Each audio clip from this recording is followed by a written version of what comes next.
question is about funding the necessary new nuclear that the country needs. I mean, people are always loath to say we need a certain percentage of generation being nuclear, but on the basis, I mean, most people say 40% would be a nice target. Are you confident that the funding of the contracts for difference model is able to deliver that level? I mean, we're talking about 20 nuclear reactors at that point.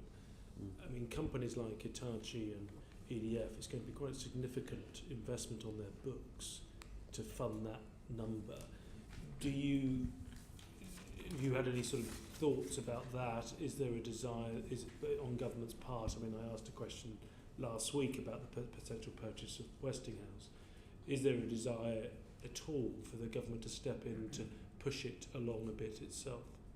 I think the important thing is to have engagement from businesses, consortia typically, that are committed to investing. I think beyond that, further investment will be necessary to get to the kind of level you described, Philip. It is very hard to envisage the growth of the kind you describe without very large-scale investment. Now, of course, some of these matters are commercial, but government can play its part in supporting that kind of investment through the framework it creates, through the environment that pervades, through a strong commitment to nuclear, and through a legislative process in the energy bill, which creates a degree of clarity and certainty, which is fundamental as a prerequisite to building the confidence that leads to investment. So the growth in the programme of the scale you describe requires both that legislative approach, government then to go further and support investment in every way it can, and then to attract that kind of investment, some of which will be domestic and some of which I suspect will be from abroad. Infrastructure investment is usually coloured in that way, isn't it? And is there a particular technological mix you want to see? I mean, we now have Hitachi with a particular type of reactor. EDF has a particular type of reactor, there's the AP1000. Is there a desire to have more than one type in Britain for a reason? Or is there a technical reason for that? Or is it just a case of having a few people? Hergen is dying to get in because he feels that I'm hogging too much of this committee's consideration. But I'm going to let him in a minute. But I just want to say this, that you will understand that the Hitachi purchase of Horizon and their proposal is built around a boiling water reactor. You all know that is a technology that's well established, but not established here in the UK. That will require a regulatory process, as you also know, which I'm told may take some years. I want that to be as thorough as is necessary to assure safety and security. But clearly, I don't want it to be an endless process. But actually, my anxiety is to ensure that we've got high-quality technology, which is proven, which is regulated properly. Now, Hergen's going to say something impressive and technical.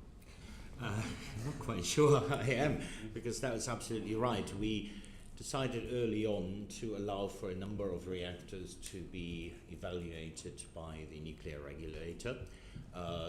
Indeed, two of them, the EPR, which is the choice technology for EDF and Centrica, and the AP1000, which has not found an operator yet in the UK market, and due to the recent sale of Hitachi, we have now the boiling water reactor, which has to go through the generic design assessment, obviously to make sure it is appropriately suited for the UK market.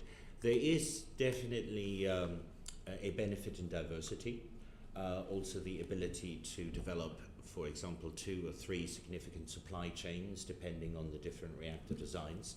But there is no particular rule the government has. It needs to work for the investor operator, and they will often make that decision on commercial grounds, which reactor is the most suitable one. And certainly the generic design assessment will then validate whether that is possible. And just one final question. In view of the fact that, and I'm very encouraged by all this, that there seems to be a commitment towards nuclear in the medium to longer term, our commitment towards the next generation of reactors is sketchy. It's not we're not really in there with the generation 4 in the way that other countries are. Is there any desire in the department to revisit that decision in terms of funding new technology, generation 4 reactors? Well, our determination is to ensure that nuclear plays a central part in the energy mix I described earlier.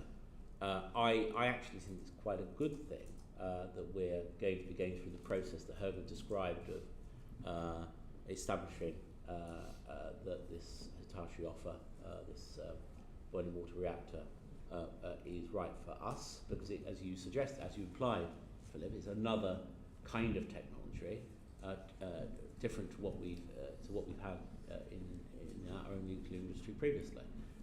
I'm not uncomfortable with the idea of several technologies running alongside one another, and I think this probably is therefore a very good thing for the long term, as you describe.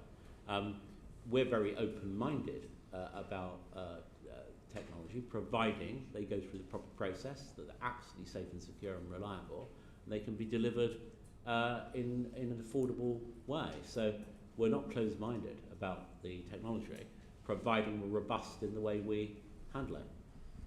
John. Yeah.